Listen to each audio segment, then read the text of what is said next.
पहली बार जब आदिपुरुष का टीजर आया था तब उन्होंने टीजर लॉन्च का इवेंट और यूट्यूब पर ट्रेलर लाइव करने का काम एक साथ ही कर लिया था, जिसकी वजह से जो फर्स्ट रिएक्शन निकल कर आए थे वो यूट्यूब पर डाले हुए टीजर को देखकर आए थे, ना कि लाइव इवेंट से। उसके बाद दूसरे तीसरे दिन इन्होंने उसी टीजर को फिर से थिएटर में 3D में लोगों को दिखाया और वहां से कुछ पॉजिटिव रिस्पॉन्सेस आए और उसी बात को ध्यान में रखते हुए उन्होंने कुछ तगड़ा सोचा और भाई साहब खेल गए। एक दिन पहले ट्रेलर लॉन्च इवेंट रखा गया जहां मोबाइल्स भी अलाउड थे और क्योंकि ट्रेलर पहले ही बड़े स्क्रीन पर दिखाया गया तो विजुअल्स अपने आप ही ऐसे उभर कर सामने आए कि किसी के पास ट्रेलर की वाहवाही करने के अलावा और कोई शब्द थे ही नहीं, जिसकी वजह से ट्विटर पर ट्रेलर भी लीक तो हो ही गया और साथ ही साथ सभी लोगों से पॉजिटिव रिस्पॉन्सेस भी आते रहे। तो अब बात करते हैं इस ट्रेलर की जो सोशल मीडिया पर ऑफिशियली रिलीज हो चुका है। तो भाई साहब, आई रियली लाइक्ड इट। देखो, कहानी क्या है सबको पता है, बट यहां इस मूवी की हाइप इसलिए है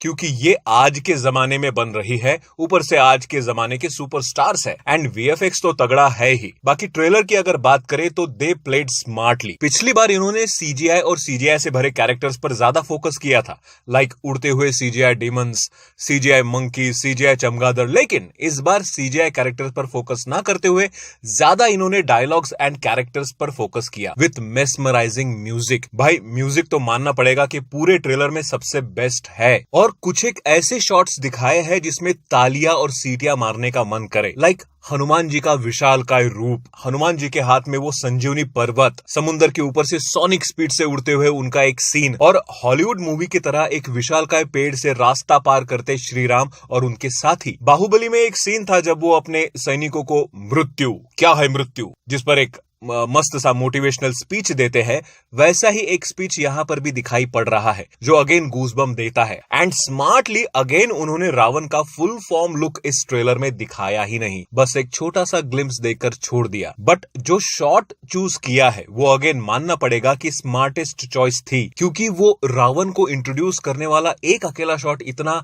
भव्य दिव्य लग रहा है because of background and that विशालकाय शिवलिंग कि उसके सामने इसकी टीजर में हुई गलतियां पूरी तरह माफ हो जाती है। और वो कहते हैं ना कि हर किसी को एक दूसरा मौका मिलना चाहिए, तो जो दूसरा मौका ओम राउत एंड टीम को दिया गया है उस पर वो पूरी तरह तो नहीं कह सकता, लेकिन हाँ खरे उतरे हैं, या यह कह सकते हैं कि आदिपुरुष के हाइप को फिर से एक बार अपने हाइट पर पहुंचाने में मेकर्स इस बार कामयाब हो चुके हैं और ऐसा ट्रेलर निकाला है जिससे ऑटोमेटिकली सब गलतियां भुलाकर सारे लोग इस मूवी को देखने जरूर जाएंगे। और क्योंकि ये ऐसा टॉपिक है जो टोटल फैमिली फ्रेंडली है तो बच्चे, बूढ़े, जवान, हर एज कैटेगरी को ये मूवी अपने ओर अट्रैक्ट जरूर करेगी, जिसकी वजह से अगेन मार्क माय वर्ड, पहले वीक में इसका कलेक्शन 100 से 200 करोड़ आराम से हो जाएगा। लेकिन हाँ, अभी भी कुछ एक ऐसे शॉट्स है जहां लग रहा है कि काम करने की जरूरत है, लेकिन देखा जाए तो अभी भी इनके पास 1 महीना है जिसमें मेकर्स और भी डिटेलिंग करवा सकते हैं। सो आई होप कि हमारे सामने एक ऐसा प्रोडक्ट रखा जाए